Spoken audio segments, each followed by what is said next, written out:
저희 아빠를 고발합니다. 저희 아빠는 사회에서는 멋진 남자지만 집에서는 술과 담배에 찌든 남자입니다. 이래 지친 아빠를 위로해준 건 저도 언니도 엄마도 아닌 술과 담배였는데요. 이제는 아빠가 건강한 방법으로 스트레스를 풀었으면 좋겠어요. 김창옥 선생님, 아빠가 금주와 금연을 성공할 수 있게끔 따끔한 한마디 부탁드립니다. 네, 어디십니까? 오, 네, 어서 오십시오. 아버님이 술과 담배를 하루에 얼마나 하시는 거예요? 일주일에 2갑 피는 것 같습니다. 일주일에? 하루에는 하루에 2갑이시래요. 하루에 2갑이라고? 하루에 2갑이세요, 아버님? 보통 줄여서 얘기하는데 엄청 많이 피는 거예요. 엄청 많이 피는 거예요. 하루에 2갑이면은 1시간에 하나씩. 아니에요. 1시간 하나씩 아니에요. 계속 끊어지면은 태우고 끊어지면은 태우고 이렇게 하면 2갑 태울 수 있거든요. 담배 실험하시는 분 아닙니까? 술은 보통 일주일에 아버님 몇 번 하세요? 가족끼리 있을 때 무조건 밥 먹을 때는 소주 반병 정도 드시는 것 같아요. 응. 지금 저는 알게 된 건데 원래는 몰랐는데 엄마가 언니를 임신했을 때 아니 또 저를 임신했을 때 임신을 준비하는 그 기간을 제외하고는 계속 피우셨다고 들었어요. 얼마나 준비하셨는지 기간을. 큰아이는 뭐 95년생이거든요. 그때는 그런 준비를 안 했죠. 그럴 시절이 아니었거든요. 둘째 아이는 99년생인데 그때는 뭐 한 3개월 정도. 술도 안 하시고 담배도 안 하시고. 제가 그 일남 육녀 중에 외아들이거든요. 그래서 술 담배를 끊으면 아들 날 거라는 주변에 이야기가 있어서 둘째 날 첫 아이는 딸이었으니까 둘째 아이는 아들 낳기 위해서. 그렇게 끊으셨는데도 혹시 3개월 완벽하게 안 끊으시고 중간에 한두 번 피신 거 아닌가요? 그러셨나요? 그러셨나요? 약간 경산 왔네, 경산 왔어. 그래서 그 둘째가 딸이고 이렇게 예뻐서 너무 좋습니다. 그때 안 끊고 했기를 다행이다.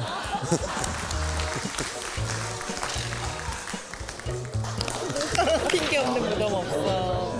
우리 따님분은 아버님한테 직접적으로 아빠 이거 좀 끊으셨으면 좋겠어요라고 말씀드려본 적은 있어요? 네, 정말 여러 번 말하는데 아빠는 그때마다 네가 말하니까 더 담배 생각이 난다면서 맨날 밖으로 나가서 또 피고 저는 진심으로 아빠가 끊었으면 좋겠어서 하는 말인데 아빠는 자기를 괴롭히려고 하는 말이라고 계속 생각을 하는 거예요. 아니지요. 아, 그러셨구나. 건강을 위해서. 제가 이번에 임용고시 시험을 봤는데 아빠가 재수해서 성공하면 너 진짜 아빠가 담배 끊겠다. 저는 진짜 그게 믿었어요, 진짜로. 끊으셔야죠. 약속 지켜야죠. 근데 붙자마자 네. 붙은 건 축하한다. 야, 너 붙은 거 축하한다. 내 불 붙은 것도 봐라. 나도 붙었다. 와, 너도 붙고 나도 붙고. 와, 이렇게 된 거예요? 이렇게 술이랑 담배에 좀 의존을 하시는 것 같은데 왜 그렇게 담배에 의존을 하시는 거예요? 그 엘리베이터 회사에서 영업을 하고 있거든요. 영업 쪽에 일을 하는데 뜻대로 일들이 잘 안 되지 않습니까? 그게 안 될 때 되게 이제 속상하고 그럴 때 담배나 뭐 이런 거를 많이 하게 되더라고요. 술은 솔직히 우리 그 둘째 딸이 저보다 많이 먹습니다. 잘 먹습니다. 이건 또 갑자기 무슨 충격적인. 마음 먹고 먹으면 소주 2병을 먹거든요.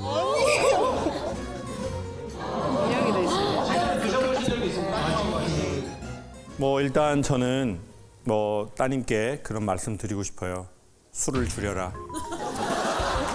아, 반대로? 지금 먼저 따님부터 술을. 아, 근데 저 진짜 실제로 네. 제가 술에 너무 의존하는 것 같은 거예요. 이게 무슨 일이야? 사연이 바뀌었어. 이게 무슨 일이야? 아니 제가 발령을 가평으로 받았어요. 네. 집은 천안인데 아, 저 너무 멋있구나. 타지에 혼자 있다 보니까 아, 그렇지. 일이 힘들면 술을 마시게 되는 거예요. 그렇지. 그러다 보면 그래가지고 또 술이 약간 길처럼 늘거든요. 맥주 한 캔 하고 자고 맥주 한 캔 하고 자고 이런 정도로 하고 있거든요. 근데 술을 끊고 이제 건강한 방법으로 좀 저의 스트레스를 해소해 보자. 그 일로부터 좀 도망가 보자 이렇게 생각을 해가지고 아빠도 뭔가 담배 아닌 좀 다른 방법으로 일로부터 받는 스트레스, 다른 가족들로부터 받는 스트레스를 해소했으면 좋겠다 해서 이렇게 사연을 신청하게 되었거든요. 근데 참 그래. 진짜 우리가 그래요. 우리가 무슨 뭐 처음부터 술을 막 먹고 싶어서 먹고 담배를 피고 싶어서 피고 그런 경우는 많지 않다고 보거든요. 그리고 이제 대한민국에 이제 아버지가 50대세요? 50대 중후반? 중반. 그 아버지 50대 중반이 됐어요. 그리고 딸이 둘이야. 그때 아버지들의 그 느끼는 게 전통적으로 뭐냐면 힘든 거는 잘 얘기 안 하려고 하는 분이 많은 것 같아요.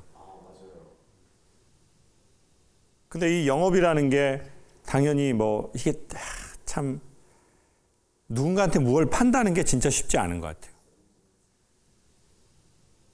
저 솔직히 전 강사나 교수라고 생각한 적 한 번도 없거든요. 뭔가 영업하는 사람이라고 생각하고 공연자라고 생각했어요. 영업이나 공연이나 뭘 잘하려면 항상 남한테 맞춰주는 버릇이 있더라고요. 그래서 이 사람들 눈치를 잘 보고 맞춰주고 내 목소리를 잘 안 내요. 그러면 이게 쌓일 거 아니에요. 나로 살아갈 수 없는 시간들이. 그리고 이제 헛헛해지면 어떻게 돼요? 내가 가족한테 말하긴 그래. 그거 다 말하긴 그렇잖아요. 딸들 모아놓고 아빠가 얼마나 힘든 줄 아냐? 아빠 밖에 가면은 아빠 사람들한테 다 맞춰줘. 아빠 직원들 많아지잖아? 그 사람네 비유 다 맞추는 거야, 아빠가. 이런 얘기 딸들한테 잘 안 하시죠? 안 합니다. 봐봐요. 왜 안 하겠어요? 딸한테 그 얘기를 하면 딸이 스트레스 받아서 술 더 마실까 봐. 그러니까 이제 아빠는 항상 괜찮다야. 아, 괜찮아. 아빠 지금 버틸만 하다. 아빠 버틸 때 니들 결혼해. 아빠가 뭐 해줄 수 있을 때 그때 해. 그런 얘기 많이 하셨죠? 엄청 많이 했어요. 엄청 많이? 그런 얘기를 왜 많이 하겠어요? 진짜 힘이 많아서? 그건 딸에 대한 마음이지 진짜 아버지가 능력이 많아서 그런 건 아니에요. 아버지의 감정을 계속 표현하는 것일 뿐이지. 근데 저는 담배나 술 그 자체보다 우리가 힘들 때 어떤 방식으로 이것을 해결하냐는 거죠. 내가 힘들 때, 버겁다고 생각할 때 누구는 신에게 기도하고 누구는 부처님 앞에서 절을 하고 누구는 좀 뛰고 올게. 누구는 조깅을 하고 내가 그것을 하는 방식이 어떤 방식으로 이제 습이 들었느냐인 것 같아요. 네. 제가 어제 황정민 씨 유튜브 나온 거 들었는데 그분 술 엄청 많이 마시고 담배 많이 피셨대요.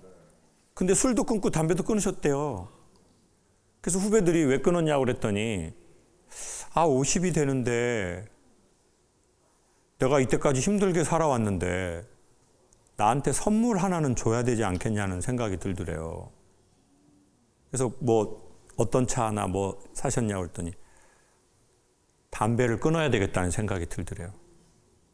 나에 대한 힘들게 살아온 나에 대한 선물.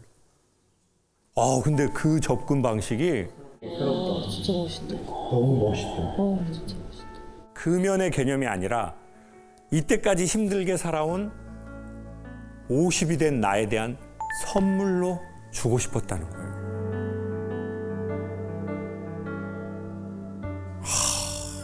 마음에서 막 박수가 쳐지더라고요. 진짜. 그냥 단지 이렇다는 말씀 드리고 싶습니다. 뭐 제가 감히 동생이 뭘 끊어라 이거 말도 안 되고요.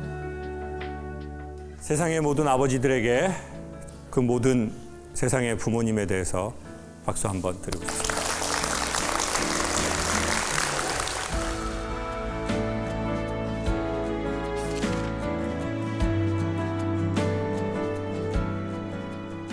이번 도망자는요.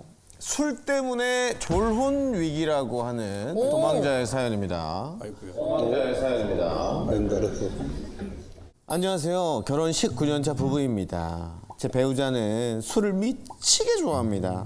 잠깐 이야기만 나누고 오겠다더니 술자리에 나가면 깜깜무소식입니다. 아하. 아하. 그뿐 아니라 술만 마시면 술술 거짓말도 참 잘해요. 코스다 코스. 그래서 최근엔 결혼하자고 말해버렸는데요. 술 때문에 틀어진 우리 부부. 어떡하면 좋을까요?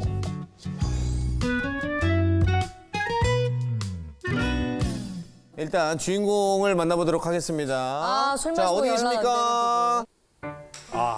네, 일단 마이크를 좀, 우리 마이크를. 남편분.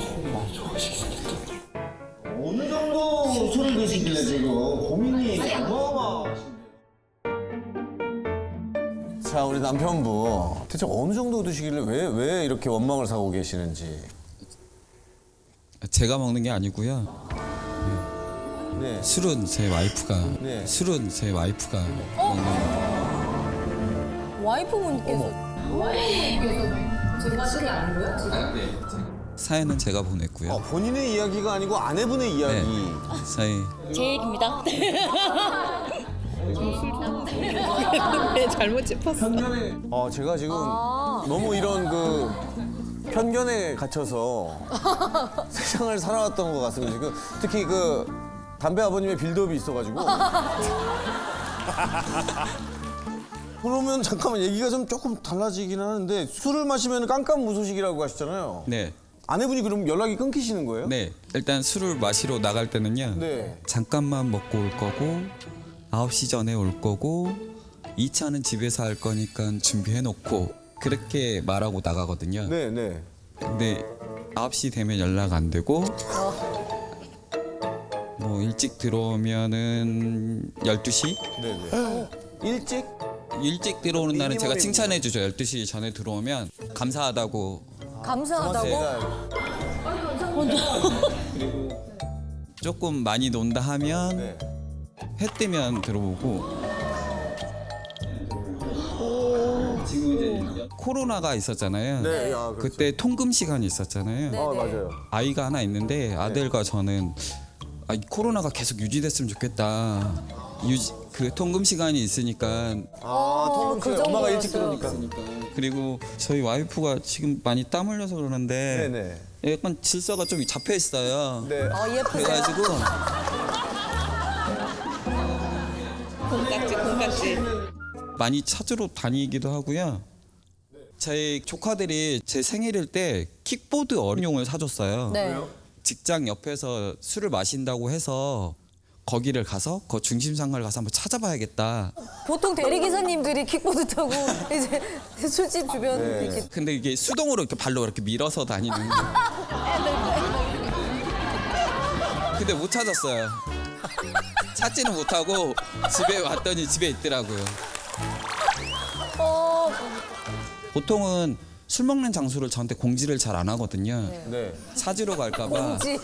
근데 공지를 한번 해서 제가 갔더니 네. 여자분들 셋이 먹었는데 세 명이서 먹었는데 소주도 각각 한 10병 있었던 것 같아요. 30병이네 그럼.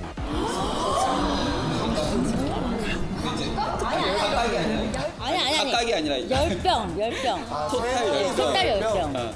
그래도 많은데? 1인당 3명 이상 마셨다는 얘기잖아. 근데 그것도 약간 좀 신뢰가 떨어지는 게 이렇게 술집에 가면 먹다 치우잖아요 한 번씩. 그렇죠. 야, 그게 몇 차전인지를 그러니까 모르죠. 그게 지금 처음 놓는 자리에 잔인지 두 번째 온 병인지 모르니까. 아니 혹시 지금 흘리시는 땀은 그러면 뭐 식은땀입니까? 아니면 술이 깨시는 중입니까? 어제도 한잔 해갖고. 어제요? 네. 근데 그런 경우도 있습니다. 일단은 술을 먹으면 2차는 집에서 하거나 3차는 집에서 한다고 저한테 말을 하고 준비해 놓으라고 합니다. 거의 우렁각시 수준으로 사시는군요. 준비해놔. 아, 네. 아, 근데 가끔 그 드라마 보면은 그 여인천하 같은 데 보면은 그 후궁들이 잔 차려놓고 이렇게 왕 안아가지고 날 새는 것처럼 그런 날도 있고. 네.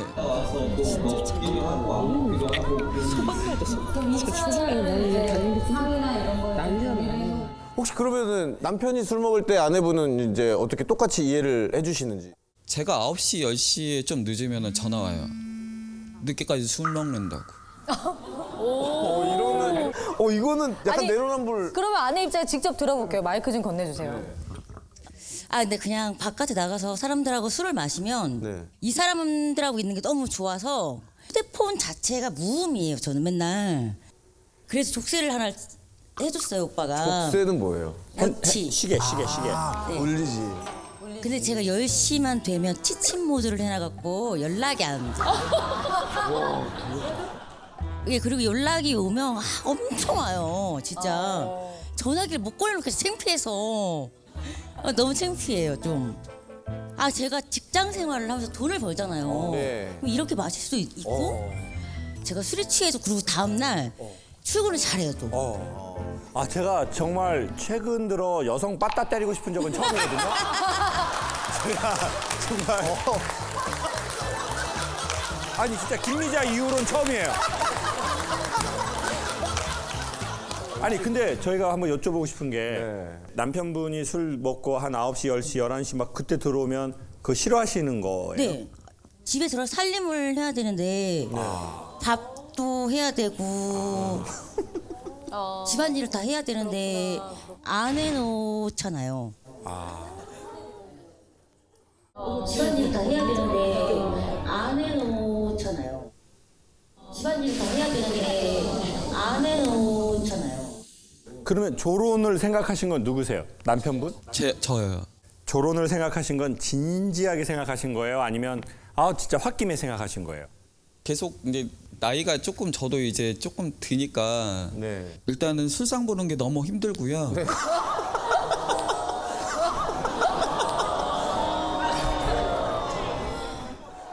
저희 할머니가 했던 말씀이거든요. 그리고 입이 너무 짧아서 같은 음식을 안 먹습니다. 그러니까 한 번 먹으면 다른 술상을 봐줘야 돼서 그래서 이제 나이가 들었으니까 육체적으로도 힘들고 계속 넌지시 살짝 던져서 말을 했었거든요. 나 이렇게 하면 계속 못 살겠다 이렇게. 네. 어떨 때는 진지하게 받아들이다가 또 어떨 때는 진지하게 안 받아들이고 저한테 돌아오는 답은 그런 거예요. 나이가 들면 주변에 사람이 있어야 되고 더 가까이 지내야 되는데 왜 자꾸 벗어나려고 하냐. 근데 이제 공간은 같더라도 이렇게 분리돼서 생활하는 거니까 각자의 삶을 사는 건 좀 어떨까. 일단은 답변을 못 얻고 동의를 못 얻는 상황이기 때문에. 조론을 하자고 하는데 저는 할 수가 없거든요. 살아야 돼요, 같이. 이 나이가 들면 들수록 챙김을 받아야 되는데 선생님 이혼할 것 같아요. 선생님 이혼할 것 같아요.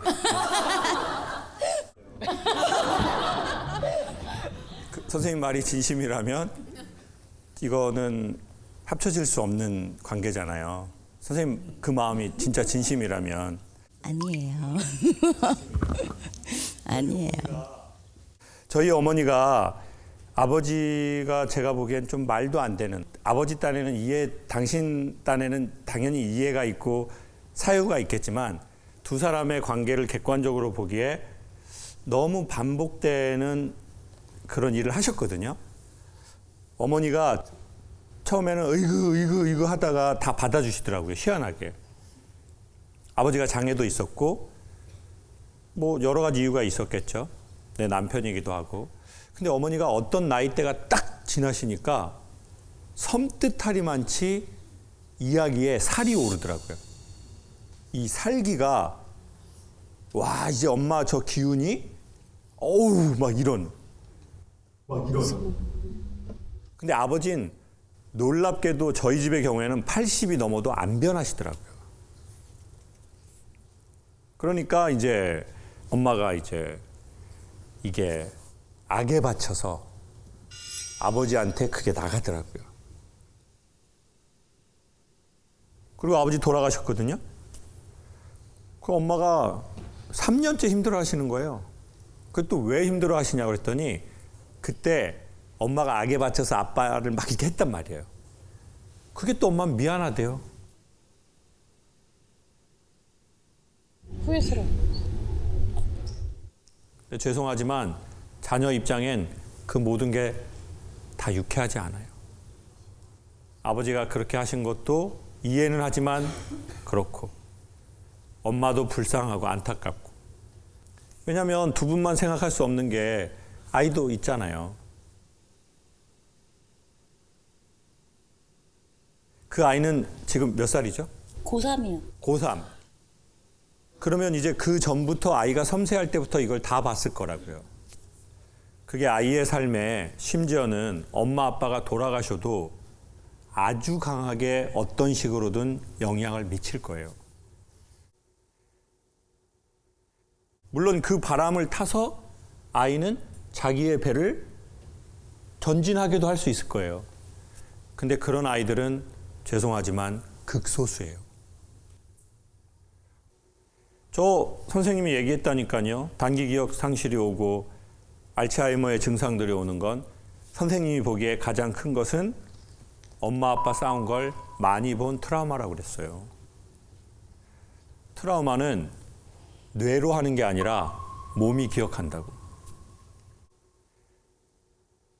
그러니 하실 수 있다면 저는 지금 같은 삶의 방식을 수정하시는 게 좋고, 저에게 진심으로 이 일에 대해서 묻는다면, 저는 어머니께서 계속 이런 태도를 구하신다면, 아버님이 저한테 질문을 하신다면 저는 이별을 추천할게요.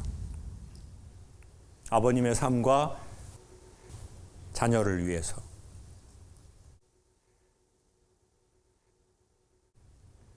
그렇지만 저는 이게 다 진심은 아닐 것 같아요. 왜냐하면 우리 남편분이 아내를 예뻐라 보고 있기 때문에. 그건 아직 희망이 있다는 거죠. 예쁜 건 희망이 없어요. 세상에 오직 희망은 딱 하나야. 예뻐 보이는 거. 인물이 잘난 거 그게 아니라 예뻐 보이는 거는 내가 저 사람에 대한 시선이잖아요. 오직 그게 희망이라는 거죠. 인간의 외모나 형태가 아니라. 술 끊을게요. 술을 줄일게요. 술 끊을게요. 술을 줄일게요.